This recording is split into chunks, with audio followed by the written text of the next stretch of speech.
Hello friends, ఇప్పుడు మనం చూస్తున్నది మన తుని భాష స్కూల్ దగ్గరలో గల సాయిబాబా టెంపుల్. రండి మరి బాబా గారిని దర్శించుకుందాం.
పూజలు చేసిన కలతలు తొలగిపోయి కలుగు భాగ్యము.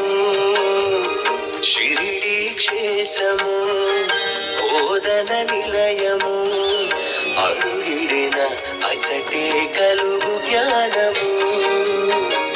పలికిన నీ నామం దొరుకునులే యోగము, చేసిన నీ ధ్యానం అందును ఆనందము. నీ పదముల సేవే అదే పుణ్యము. మా ఇంటి దైవం మా కంటి దీపం నువ్వేలే సాయి, నీ సన్నిధానం పుణ్యధామం.